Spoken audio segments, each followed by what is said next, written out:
ಕನ್ನಡ ನಾಡಿನ ಸಮಸ್ತ ಜನತೆಗೂ ನಮಸ್ಕಾರ ಸ್ನೇಹಿತರೆ. ನಾನು ನಿಮ್ಮ ಕೃಷ್ಣ. ಈ ದಿನದ ಒಂದು ದೊಡ್ಡ ಮಾಹಿತಿ ಏನಪ್ಪಾ ಅಂದ್ರೆ ಸ್ನೇಹಿತರೆ, 59ನೇ ಜ್ಞಾನಪೀಠ ಪ್ರಶಸ್ತಿಯನ್ನ ಪಡೆದುಕೊಂಡಂತಹ ವಿನೋದ್ ಶುಕ್ಲಾರವರು.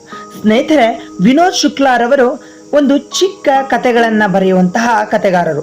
ಇವರು ಕತೆ, ಕವನ, ಸಾಹಿತ್ಯ, ಕಾದಂಬರಿ ಮುಂತಾದ ಹಲವಾರು ಸಣ್ಣ ಸಣ್ಣ ಕಥೆಗಳನ್ನ ಬರೆದಿರುವ ಕಾರಣ ಇವರ ಎಲ್ಲ ಒಂದು ಕವನ, ಕಾದಂಬರಿಗಳನ್ನ ವೀಕ್ಷಣೆಯನ್ನ ಮಾಡಿದಂತಹ ಕಥೆಗಾರ್ತಿ ಪ್ರತಿಭಾ ರಾಯ್ ರವರ ಅಧ್ಯಕ್ಷತೆಯ ಆಯ್ಕೆ ಸಮಿತಿ ಸ್ನೇಹಿತರೆ ಈ ಹಿಂದಿ ಭಾಷೆಯ ವಿನೋದ್ ಶುಕ್ಲಾಗೆ ಅಂದ್ರೆ ಛತ್ತೀಸ್ಗಢ ಮೂಲದ ವಿನೋದ್ ಶುಕ್ಲಾರವರಿಗೆ ಜ್ಞಾನಪೀಠ ಪ್ರಶಸ್ತಿಯನ್ನ 59ನೇ ಜ್ಞಾನಪೀಠ ಪ್ರಶಸ್ತಿಯನ್ನ ಪ್ರದಾನ ಮಾಡ್ತಾ ಇದೆ. ಸ್ನೇಹಿತರೆ, ಹಿಂದಿ ಭಾಷೆಗೆ ಇದು 12ನೇ ಜ್ಞಾನಪೀಠ ಪ್ರಶಸ್ತಿಯಾಗಿದೆ ಸ್ನೇಹಿತರೆ.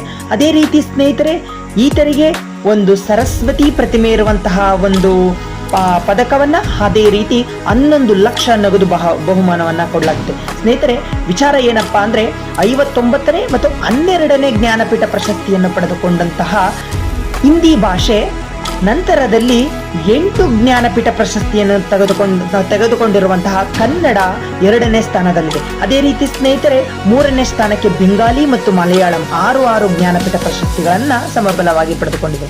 ಅದೇ ರೀತಿ ಸ್ನೇಹಿತರೆ, ಕನ್ನಡ ನಾಡು ಇನ್ನುವೇ ಹೆಚ್ಚಿನ ರೀತಿಯಲ್ಲಿ ಜ್ಞಾನಪೀಠ ಪ್ರಶಸ್ತಿಯನ್ನು ಪಡೆಯುವಂತಹ ಉತ್ತಮ ಒಂದು ಸಾಹಿತ್ಯ, ಕವನ ಶೈಲಿಗಳನ್ನ ವಿದ್ಯಾರ್ಥಿಗಳು ಬೆಳೆಸ್ಕೋಬೇಕು.